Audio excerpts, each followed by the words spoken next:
오늘 우리가 함께 묵상할 하나님 말씀은 요한복음 8장 1절로 11절의 말씀입니다. 요한복음 8장 1절로 11절의 말씀, 저와 여러분들이 한 구절씩 번갈아 읽으시고 마지막 구절은 함께 읽도록 하겠습니다. 예수는 감람산으로 가시다. 아침에 다시 성전으로 들어오시니 백성이 다 나아오는지라. 앉으사 저희를 가르치시더니 서기관들과 바리새인들이 가는 중에 잡힌 여자를 끌고 와서 가운데 세우고 예수께 말하되 선생이여, 이 여자가 가늠하다가 현장에서 잡혔나이다. 모세는 율법에 이러한 여자를 돌로 치라 명하였거니와 선생은 어떻게 말하겠나이까?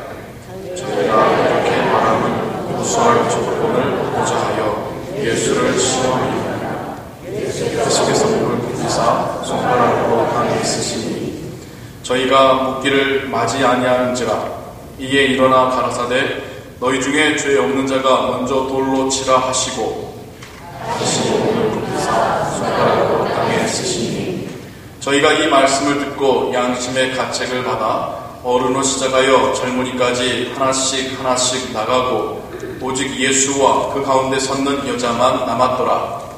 예수께서 일어나사 여자 외에 아무도 없는 것을 보시고 이르시되 여자여, 너를 고소하는 그들이 어디 있느냐? 너를 정죄한 자가 없느냐? 같이 읽습니다. 대답하되 주여 없나이다. 예수께서 가라사대 나도 너를 정죄하지 아니하노니 가서 다시는 죄를 범치 말라 하시니라. 아멘. 말씀 위해서 기도하겠습니다. 하나님, 이 시간 하나님께서 우리에게 주신 말씀을 듣습니다. 오늘날도 우리에게 살아있는 말씀이요, 주님의 제자된 우리에게 또한 생명과 진리의 말씀으로 듣습니다. 이해로 그치는 말씀이 아니라 삶 가운데 순종하는 말씀 되게 하여 주옵소서. 예수 그리스도의 이름으로 기도하옵나이다. 아멘. 우리가 예수님의 선교적인 삶이라는 주제를 가지고 말씀을 함께 보아가고 있습니다. 특별히 예수님을 다시 한번 재조명하면 각 사건에 있어서 예수님의 심정은 어떠하셨을까? 예수님은 왜 그러셨었을까? 또한 우리가 예수님의 제자라고 할 때에 우리가 어떻게 살기를 원하실까? 이런 질문들을 가지고 우리가 메시지들을 보아가고 있습니다. 오늘은 여러분들과 예수님의 생애 가운데 있었던 하나의 에피소드를 함께 읽었습니다. 우리가 읽은 본문 바로 앞을 보면 지금 예수님께서는 큰 명절 가운데 유대 회당에서 예루살렘 성전에서 사람들을 모아놓고 하나님 나라에 대해서 말씀을 가르치시는, 그러면서 예수님께서 말씀하시기를 나를 믿는 자는 성경의 이름과 같이 그 배에서 생수의 강이 흘러나리라. 예수님의 말씀은 예수님 본인이 생수이시다 라는 논지의 말씀을 전하고 계셨습니다. 한 무리의 사람들이 성난 표정으로 그렇게 예수님께서 사람들에게 가르치시는 그 현장으로 몰려옵니다. 그 앞에 선두에는 바리새인들이, 율법학자들이 서 있고요. 그 뒤에 사람들은 한 손에는 돌을 쥐고 또한 다른 한 손에는 제대로 옷을 갖춰 입지 못한 한 여인을 끌고 와 사람들 가운데 예수님 앞에 세웁니다. 어찌된 영문인고 보니 그들은 가늠하는 현장에서 이 여인을 붙잡아 와서 예수님께로 데려갔던 거예요. 그러니 예수님께 묻습니다. 모세의 율법대로라면 돌로 쳐 죽여야 되는데 당신은 어떻게 말하겠습니까? 참 이 상황 속에서 우리가 우리의 상상 속에서 더해야 될 것은 지금 그 밑바닥에, 그 이면에 어떠한 이야기들이 오고 가고 있는지를 우리가 이해해야 될 것 같아요. 지금 이 여인에 대한 재판이 주된 목적이 아닙니다. 예수님의 대답이 무엇인지, 이도에 어느 쪽으로 대답하던 예수님을 고소할 수 있는, 고발할 수 있는 요건이 되기에 예수님을 함정에 빠뜨리려고 좀 몰려온 것입니다. 아마 이 여인도 그런 계획 아래 희생된 어떤 여인일 것 같아요. 돌을 들고 사람들이 성난 표정으로 서 있습니다. 아마 여자에게 던지던, 예수님에게 던지던 돌을 던지려고 와 있습니다. 예수님께서 이때에 정말 길이길이 남는 그리스도인들이 들을 때마다 가슴이 찔려할 말씀을 하십니다. 뭐죠? 죄 없는 자가 먼저 돌로 치라. 글쎄요, 참 이런 말씀, 구약의 솔로몬이 두 어머니 사이에서 서로 자기 아이라고 주장할 때에 그럼 그 아이를 반으로 갈라서 나눠줘라고 했었던 그 지혜로운 판결과 버금가는, 아니면 더 지혜로운 그러한 말씀을 하시죠. 그리고 이때 예수님께서 바닥에 뭘 쓰셨대요? 뭘 쓰셨는지 기록이 안 되어 있습니다. 예수님이 쓰신 후 사람들에게 죄 없는 자가 먼저 돌로 치라. 그때 사람들에게 일어난 반응이 양심의 가책이었다라고 성경에 기록하고 있습니다. 성령께서 역사하신 거겠죠. 성령이 믿는 자에게만 역사하시는 게 아니라 믿지 않는 자에게도, 마음이 완악한 자에게도 역사하시는데, 성령이 그들의 마음에 양심의 가책을 일으키시어 그들이 한 사람 한 사람 떠나가게 되는, 그리고 남아있는 사람이라고는 그 여인과 예수님, 또 독대에서 예수님께서 너를 고소한 자들이 어디 있느냐? 아무도 없습니다. 예수님, 나도 너를 정죄하지 않겠으니 가라. 그리고는 죄된 생활을 청산하라. 예수님께서 그렇게 말씀하시죠. 이 이야기는 단적인 하나의 예로서, 어떤 에피소드로서 여러분과 함께 보았습니다. 예수님의 사역의 용서라는 주제는 항상 가장 중요한 주제요, 예수님의 사역의 본질이 이 용서에 담겨 있지요. 예수님께서는 용서를 주제로 하는 비유와 가르침들을 많이 주셨습니다. 예수님은 육신의 질병을 치유하신 이후에게도 그에게 다시 이와 같은 고통 당하지 않도록 죄를 범치 말라 당부하시곤 하셨습니다. 더 나아가서 예수님 본인이 십자가에 달려 죽으실 때에도 하나님께 이들이 하는 일이 무엇인지 알지 못합니다. 또한 그들을 용서하시며 십자가에서 죽으셨습니다. 용서라는 주제, 우리 기독교인들에게 가장 우리 마음 가운데 중요한 주제 중에 하나가 용서인 것 같아요. 하나님께 용서받으면서 기독교인이 되었고요. 또 용서라고 하는 것을 평생 우리가 마음에 담고 사는 사람들이 바로 우리이기 때문이죠. 용서에 대해서 묵상을 해볼 때에 조금 구분이 되는 부분들이 있더라고요.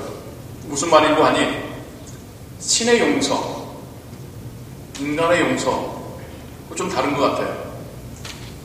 무슨 말인고 하니, 이 피조 세계에서 일어난 모든 일에 대해서 하나님은 그 잘못을 물으실 권리가 있으십니다. 그리고 오직 하나님만이 그것을 용서하실 자격이 있으시지요. 지금 이 선장에서도 이 여인이 예수님께 잘못한 건 없어요. 인간적으로 보자면. 그런데 예수님은 그 여인에게 나도 너를 정죄하지 않겠노니, 다른 의미로 하면 용서하겠다라고 말씀하고 계십니다. 그럼 이건 어떤 용서일 것인가? 하나님으로서의 용서이죠. 그러나 용서에 또 인간으로서의 용서도 있습니다. 피해자가 할 수 있는 용서가 있지요. 이 두 가지를 구분하지 못해서 만들어진 영화가, 이렇게까지 설교나서 말해야 될지 모르겠습니다. 한국 영화 중에 있어요.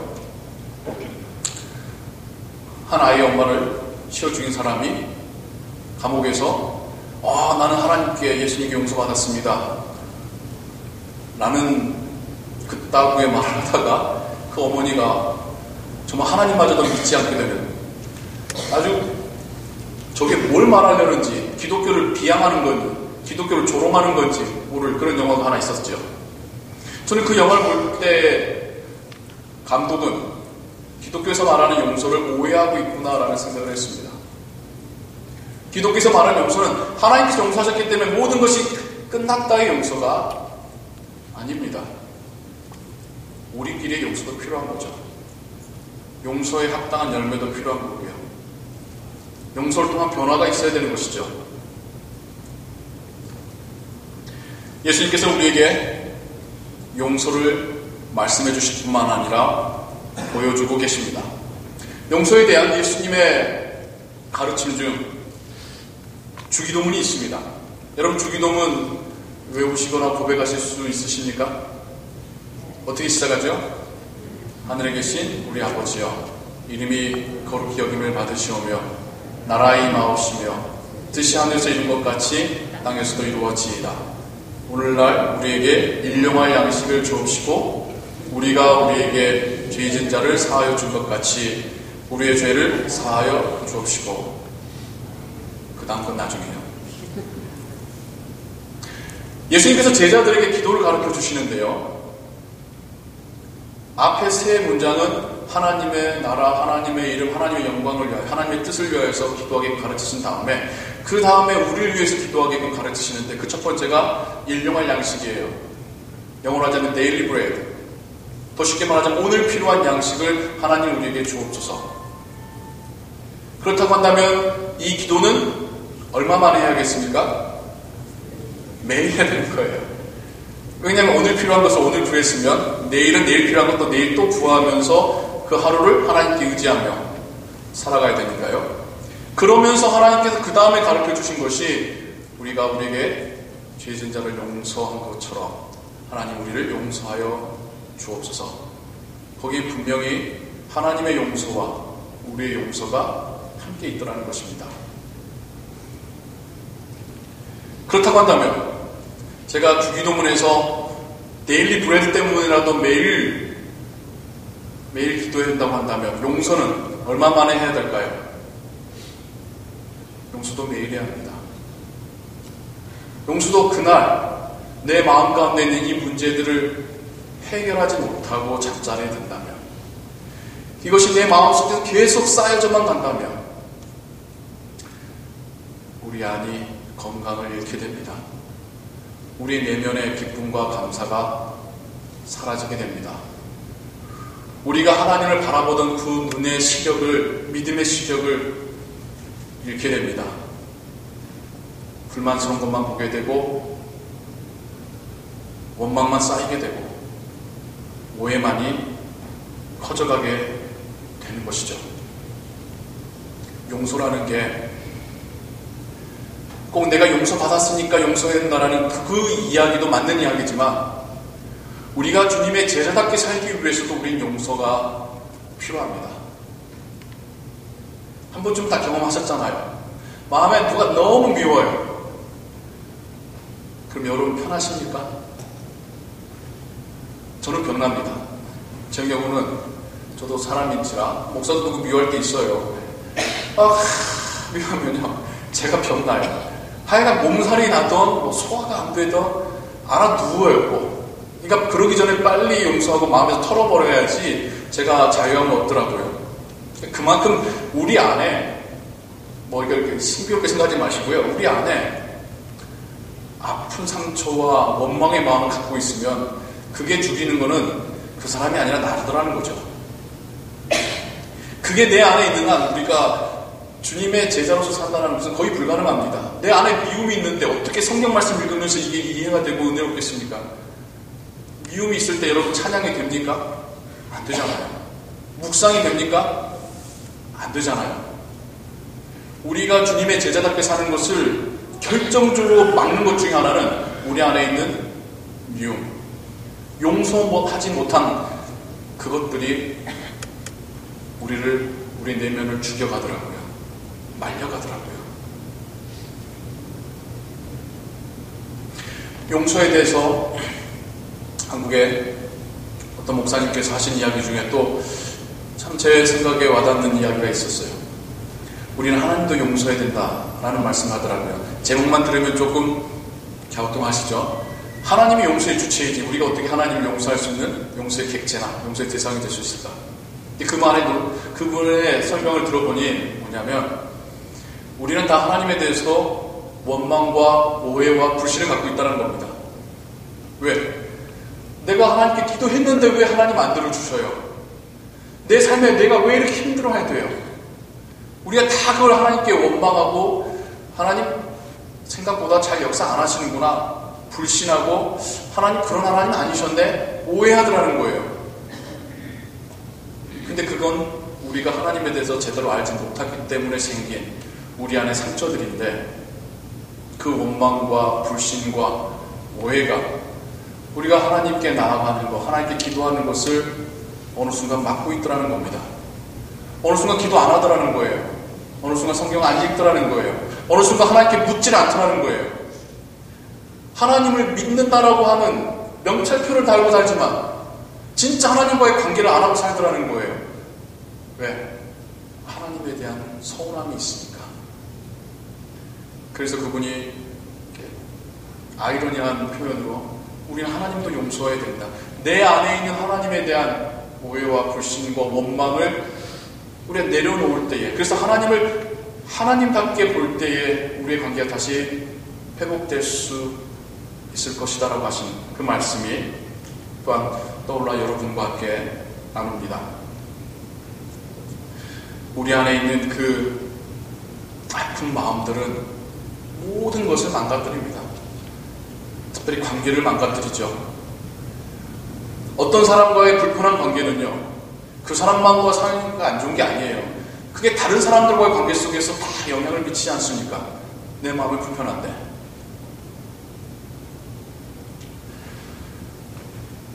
예수님은 우리의 죄를 용서하러 오셨고 우리의 삶 가운데 용서가 얼마나 중요한지를 여러 가지의 상황과 말씀들로 가르쳐 주셨습니다.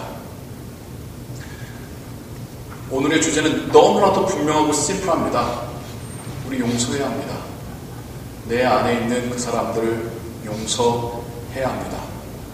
꼭 철천지 원수만을 용서하는 게 아니라 우리가 하나님도 용서하는 그 심정으로 내 배우자, 여러분 배우자에게 서운한 거 있잖아요. 덮어놓고 사는 거지. 여러분의 자녀들, 여러분 자녀들한테 여러분 막 짜증난 거 있지 않습니까? 여러분의 부모님, 여러분의 가까운 사람들, 그런 사람들부터 우리가 용서해가는 훈련이 필요합니다. 몇 년 전에 제가 한번 쉐어한 저의 이야기입니다만 저희 집은 남자 형제만 둘입니다. 둘이 성격이 유별나게 다릅니다. 하여간 180도 달라요. 저랑 제 동생이. 자라면서 사춘기를 지나면서 TF택을 좀 많이 했어요. 이 녀석이 머리가 커지니까 대들더라고요. 저는 또 누르느라고. 그리고는 각각 대학을 가고 군대를 가고 하면서 서로 볼 기회가 없는 겁니다. 그렇게 서먹서먹한 세월이 10여 년이 가니까 이제는 형제 같지가 않아요. 왠지 마음에 불편함으로 남아있는 존재가 서로가 되어버렸습니다. 근데 한번 크게 싸웠던 적이 있는데 서로가 서로를 원망하고 있는 거는 발견했어요. 저도 제 동생도 저를. 이게 한 10년 전 이야기입니다. 그래서 이건 풀어야겠다. 제가 이제 미국에서의 유학과 이곳에서의 또 이민 목회를 준비하던 그때이기 때문에 정말 지금 헤어지면 언제 다시 만날지 모르기 때문에 이걸 해결해야겠구나 하는 심정으로 용서하기로 마음을 결심했습니다. 그리고 찾아가서 정말 어렵게 잠깐 이야기 좀 나눌까? 라고 해서 한적한 곳으로 둘이 갔어요. 그런데 그때 제 안에 신기한 반응이 일어나는 거예요. 저는 제가 이제까지 서운했던 거 용서해 주려는 마음으로 왔는데 그 순간 하나님께서 제 마음 가운데 제가 용서 구해야 될 것을 깨닫게 하시더라고요. 그 순간 내 동생이 참 많이 나에게 서운했었겠구나, 아쉬웠었겠구나 때론 외로웠었겠구나. 내가 지금 용서할 처지가 아니라 용서를 구해야 되는 상황이구나 라고 깨닫게 하셨고, 용서해 주겠다는 말이 아니라 용서를 구한다는 말이 먼저 나오게 되었고, 하나님은 저와 제 동생의 마음 가운데 함께 역사하셔서 제 동생도 또한 저에게 같은 이야기를 하는, 서로가 서로에게 용서해 주는 상황이 아니라 서로가 서로에게 용서를 구하는, 정말 짧지만 아주 임팩트 있는 대화를 나누고 서로가 편한 마음으로 돌아올 수 있었습니다. 그런 것 같아요. 오늘 예수님께서 뭐라 하셨다고요? 죄 없는 자가 먼저 돌로 치라. 우리가 하나님 앞에서 정직함으로 한번 서보자고요. 우리가 죄 없습니까? 우리의 그 불편한 관계들 속에서 나는 100% 죄 없습니까? 아니잖아요. 나도 똑같이 죄를 지었지 않습니까? 나도 똑같이 마음에 상처를 줬지 않습니까? 어떨 때는 내가 먼저 상처를 긁었을 수도 있지 않습니까? 죄 없는 자가 돌로 치라는 그 말씀이 오늘날 우리의 양심을 찌르시기를 원합니다. 내가 용서를 들어야 될 사람이 아니라, 사과를 들어야 될 사람이 아니라 차라리 내가 먼저 용서를 구해야 될 사람이구나 하는 것을 하나님께서 우리를 깨닫게 하시기를 원합니다. 그때에 하나님의 놀라운 은혜가 임하더라고요. 여러분, 용서해 줄 때가 아니라 용서를 구할 때에 성령의 놀라운 역사하심을 경험하게 됩니다. 용서해 주려고 할 때는 그냥 영이라고 한다면, 용서를 구할 때야 비로소 하나님께서 내 안에 축복으로 채우시고 평안과 감사로 채우시는 것을 경험하게 됩니다. 죄 없는 자가 돌로 치라. 이게 우리 마음 가운데 새겨지길 원합니다. 이번 한 주간 우리와 함께하는 말씀드리길 원합니다. 한 가지 조경을 여러분과 함께하길 원해요. 이제 용서하십시오. 아시잖아요. 여러분의 마음속에 있는, 그리고 용서도 구하십시오. 내가 먼저 상처 줬던 것, 내가 험하게 말했던 것, 내가 오해했던 것, 내가 믿지 못했던 것, 용서도 구하십시오. 그럴 때 우리가 하나님과의 관계도, 다른 이와의 관계도 회복될 수 있습니다. 그런 사람이 주님의 제자로서 살아가는 사람입니다. 나 혼자 안 되죠. 그러니까 우리가 성령의 도우심이 필요합니다. 기도하십시오. 하나님 도와주세요. 제가 이 문제 정말 이제는 해결하고 싶습니다. 내 마음 가운데서 내려놓고 싶습니다.